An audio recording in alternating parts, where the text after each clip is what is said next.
नमस्कार दोस्तों, तो आज बीपीएससी शिक्षक बहाली में हिंदी भाषा में आपको क्या तैयारी करनी है उसको लेकर मैं आपके सामने आया हूं। और खास तौर से हिंदी की सिलेबस इतनी बड़ी है, लेकिन आज मैं आप लोगों को जो चैप्टर बताने जा रहा हूं, जो टोटल 17 चैप्टर है, उसको आपको देखना है। और साथ में पीडीएफ लेके आया हूं 158 पेज की, यानी कि 150 प्लस पेज, जो बहुत छोटी और पतली है। आपको इसको 3 दिनों में रिवीजन करनी है। आप सभी ने जब आप बोर्ड में थे तब आप हिंदी पढ़े होंगे और उसी के हिसाब से सिलेबस जो है बीपीएससी ने डिजाइन किया है। लेकिन पीडीएफ देने का फायदा यह होगा कि आप सभी आसानी से उसको रिवाइज कर पाएंगे।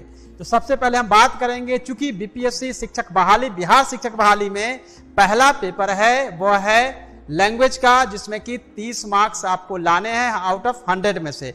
वह भी आपको इंग्लिश के 25 और 75 हिंदी अथवा उर्दू अथवा बंगला, तीनों में से कोई भी आप ऑप्ट करेंगे। उसमें से आपको एक ऑप्ट करना है जिसमें 75 क्वेश्चंस पूछे जाएंगे, यानी 25 क्वेश्चन इंग्लिश और 75 क्वेश्चन हिंदी अथवा उर्दू अथवा बंगला, यानी कि 100। और अलग अलग आपको क्वालिफाइंग भी नहीं करना है, बल्कि आपको एक ही दोनों में से, अगर इंग्लिश में 0 भी होते हैं कोई प्रॉब्लम नहीं है, हिंदी में अगर आपको कम मार्क्स आते हैं लेकिन आपको इंग्लिश में अच्छे आते हैं तो भी कोई प्रॉब्लम नहीं है, दोनों को जोड़कर आपको मार्क्स लाने हैं आउट ऑफ 130, ओनली 30 क्वालिफाइंग करने के। लेकिन हाँ, आपका टारगेट 30 का नहीं होना चाहिए, आपका टारगेट 50 का होना चाहिए, 50 कम से कम आप सही करें। लेकिन एक फायदा और आप लोगों को है, जैसा कि चेयरमैन सर ने कल बताया था कि कोई भी निगेटिव मार्किंग लैंग्वेज में नहीं है, जो क्वालिफाइंग पेपर है, फर्स्ट पेपर। तो यहां आपको राहत की खबर है कि 100 में से अगर आप ऐसे भी तुक्का एलिमिनेशन मेथड को अपनाएंगे और थोड़ी बहुत पढ़ाई भी कर लेंगे तो 50 प्लस आपका सही ऐसे भी होने वाला है। लेकिन हाँ, सीरियसली जो भी स्टूडेंट हैं इस पेपर को इग्नोर ना करें, क्योंकि अगर आप इस पेपर को इग्नोर करेंगे तो सेकेंड पेपर, जिससे कि आपका मेरिट बनने वाला है, वो खतरे में होगी। इसीलिए सबसे पहले पहला सिलेबस के हिसाब से हिंदी की बात करेंगे।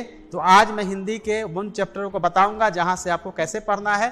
साथ में पीडीएफ ही लेके आया हूं, जो कि मेरे डिस्क्रिप्शन बॉक्स में है, आपका लिंक वहां से आप जाके कर सकते हैं। लेकिन हाँ, पहले आपको पीडीएफ लेने से पहले जरूरी है कि आप सबसे पहले देख ले कि कौन कौन से चैप्टर इंपॉर्टेंट है, क्योंकि इंपॉर्टेंट चैप्टर को देखना जरूरी है। तो चलते हैं एक एक करके उसको देखते हैं। तो देखते हैं पहला जो चैप्टर है जहां से क्वेश्चन पूछे जाएंगे वो है हिंदी वर्णमाला।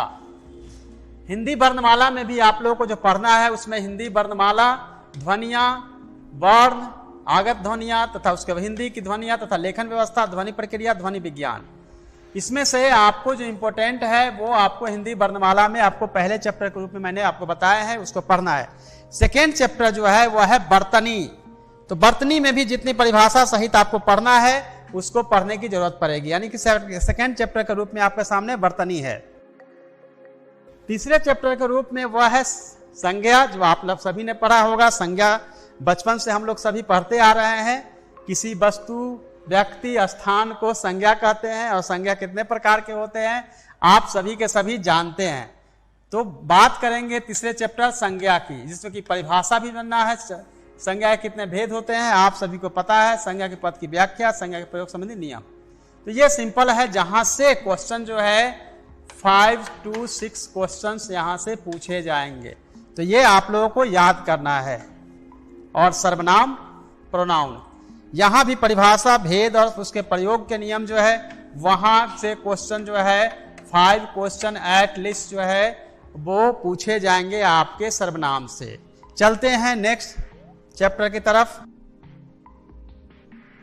पांचवा चैप्टर जो है वह है क्रिया का, जिसमें कि परिभाषा, क्रिया के जो भेद हैं वो आपको पढ़ना है। यहां से 4 क्वेश्चन की पॉसिबिलिटी जो है वो बन रही है, 4 क्वेश्चन यहां से पूछे जा सकते हैं। लेकिन विशेषण जो है वहां से क्वेश्चन लगभग 5 क्वेश्चन की पॉसिबिलिटी यहां से बनती है, जिसमें परिभाषा और भेद सहित सब कुछ आपको पढ़ने की जरूरत पड़ेगी। एक एक करके आप नोट डाउन करते जाइए और स्क्रीनशॉट लेते जाइए ताकि आपको आसानी हो। नेक्स्ट 7वें चैप्टर की हम बात करेंगे। 7वें चैप्टर भी जो है बहुत इंपॉर्टेंट है, क्योंकि संधि से क्वेश्चन तो पूछा ही जाएगा और आ रहा है, बस ये समझ लेना है। जिसमें कि संधि विच्छेद पूछे जाएंगे बिल्कुल ऑब्जेक्टिव फॉर्म में। और इसमें क्वेश्चन जो है आप समझ के चलिए 4 to 5 क्वेश्चन यहाँ से भी संधि विच्छेद से रहेंगे, जिसमें कि आप जानते हैं स्वर संधि, व्यंजन, विसर्ग संधि, ये सब आप लोगों ने मैट्रिकुलेशन में पढ़ा होगा।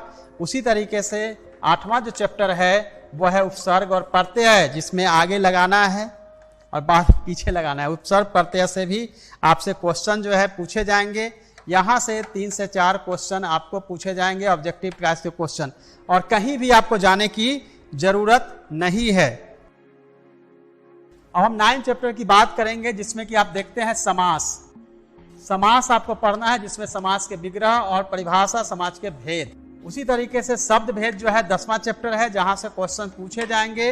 तो समास से क्वेश्चन जो है 5 क्वेश्चंस, और उसके बाद शब्द भेद से 3 क्वेश्चंस की पॉसिबिलिटी। इतने क्वेश्चन जो है वो रहेंगे। और नेक्स्ट जो है वो चैप्टर बहुत इंपॉर्टेंट है, वो है पर्यायवाची शब्द। पर्यायवाची शब्द आप सभी जानते होंगे, पर्यायवाची शब्द, उसकी परिभाषा, और पर्यायवाची शब्द से क्वेश्चन जो है वो पूछे जाएंगे सबसे अधिक 5 to 6 क्वेश्चन आपको लिख दिया जाएगा और कहा जाएगा कि यह पर्यायवाची शब्द है और कौन इसके पर्यायवाची हैं। आप सबने सुना होगा, बहुत सारे ऐसे हैं जिसमें कि आप जानते होंगे, गणेश, लंबोदर से लेकर सरस्वती, बीना पानी, हंस वाहिनी, विद्याधारिणी सहित जो भी आप जानते हैं वो आप सबको, जैसे अनल, आग, सूर्य, बहुत सारे पर्यायवाची शब्द है जहां से क्वेश्चंस पूछे जाएंगे और सबसे अधिक क्वेश्चन वहीं से आएंगे। मैंने जो अपनी पर्यायवाची की PDF बनाए हैं, पर्यायवाची शब्द में आप देखेंगे कि उसमें पर्यायवाची शब्द की पूरी सूची दी गई है। उस सूची को भी अगर याद कर लेते हैं, उससे बाहर आपके क्वेश्चंस नहीं आएंगे। 5 से 6 क्वेश्चन इससे पूछे जाएंगे। अब आते हैं नेक्स्ट चैप्टर की तरफ चलते हैं, वह है विलोम शब्द, यानी कि जस्ट उल्टा। विलोम शब्द जो है यह यहाँ भी इसकी सूची दी गई है मेरे PDF में, वहाँ आपको सूची को याद कर लेना है। बाकी परिभाषा वगैरह आए ना आए, क्योंकि आप सब जानते हैं साइनोनिम्स एंटोनिम्स पढ़ा होगा, तो विलोम जो है उसका उल्टा है। तो विलोम शब्द की सूची के हिसाब से आपको विलोम को पढ़ना पड़ेगा। तो 12 नंबर जो है वो विलोम का है। तो इसकी भी मैंने पूरी कोशिश की है कि उससे सारे के सारे क्वेश्चंस आपको मिल सके।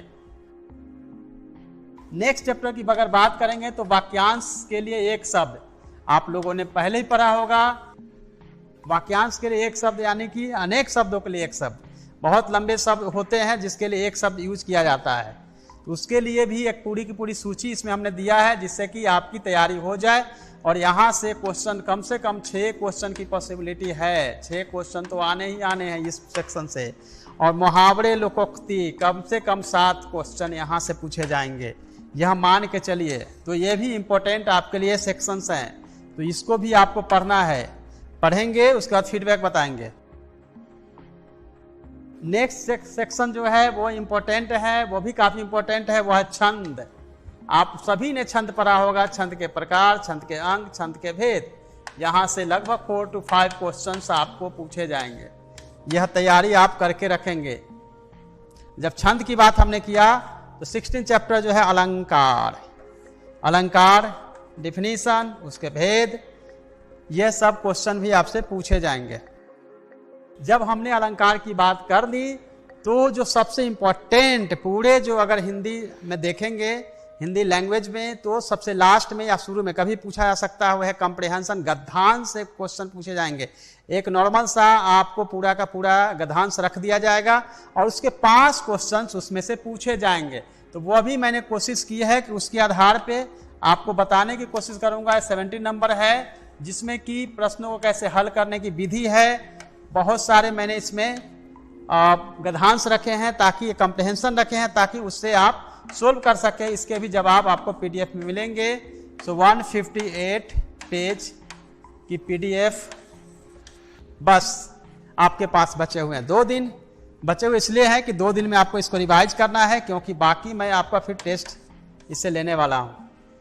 तो इस तरह से आप पूरी की पूरी तैयारी जो है कर सकते हैं हिंदी के लिए। तो हिंदी की जितनी भी टेंशन है वो दूर है, अब भूल जाइए। उसके बाद देखिए कि पूरी की पूरी जो है आपके सामने ये बुक की पूरी सीरीज जो है आपके सामने मैं रन कर रहा हूँ। ये सब आपके सामने आ चुकी है। टोटल जो पेज है वो 158 पेज की यह पूरी PDF है, जिससे कि आपको तैयारी करनी है। तो दोस्तों आप सभी ने समझ लिया होगा कि हिंदी की तैयारी बहुत आसान है, कोई मुश्किल बात नहीं है। टोटल जो है मैंने 17 चैप्टर्स बताए हैं। यह पीडीएफ के फॉर्म में आपको मेरे डिस्क्रिप्शन बॉक्स में जो टेलीग्राम चैनल है, जो कि doctor Ranjit Kumar Singh IAS, Ranjit IAS user name है, उसी तरीके से बिहार शिक्षक बहाली, BPSC शिक्षक बहाली, मिशन 50, मिशन IAS, ये 4-5 चैनल है जहां पर, और फिर मॉक टेस्ट के लिए आपका बिहार शिक्षक बहाली मॉक टेस्ट के लिए भी हमने रखा है चैनल, जहां से आपको PDF डाउनलोड कर सकते हैं। लेकिन साथ में आपको डिस्क्रिप्शन बॉक्स में जो इंपॉर्टेंट जो 2-3 लिंक है, उसके साथ आपको जो PDF हम पुश करेंगे उस PDF को आप लोग डाउनलोड करिए, प्रिंट करिए और पढ़ाई कर लीजिए। 2 दिन पढ़िए, क्योंकि कल मैं आपके लिए इंग्लिश का PDF लेके आ रहा हूं। तो इंग्लिश की तैयारी आप लोगों को करनी पड़ेगी। इंग्लिश में भी बहुत इजी में तरीके से जो भी रिसर्च हो सकता है मैंने किया है। हिंदी में आपकी अब अगर ये PDF पढ़ लेते हैं, कोई पढ़ने की जरूरत नहीं। जैसा कि मैंने प्रॉमिस किया था, पर डे मैं शाम के 6 बजे आऊँगा और आपको पढ़ाऊँगा और आपको बताऊँगा, क्योंकि अब आपके पास समय कम है, इसीलिए घबराने की जरूरत नहीं है। कल इंग्लिश होगी, फिर साइंस होगी, अब सब्जेक्ट पे हम आना शुरू करेंगे और स्पेसिफिक सब्जेक्ट भी हम लेके आएंगे, इसे चिंता करने की कोई जरूरत नहीं है। और हाँ, जब हमारी PDF आपको मिल जाए तो कोई भी किताब, कोई भी कोचिंग क्लास के नोट्स, कुछ भी आपके लिए वैल्यूएबल नहीं है। इस PDF के आगे आपको कुछ भी पढ़ने की जरूरत ही नहीं है। बस सिंपल सी बात मैंने आपको कह दी है। उस पर अगर आपको कुछ कहना होगा तो आप जरूर मेरे कमेंट्स बॉक्स में आप जरूर बताइएगा कि कैसा लगा सेशन और क्या रहा आपका सेशन। चलिए, थैंक यू सो मच आप सभी को।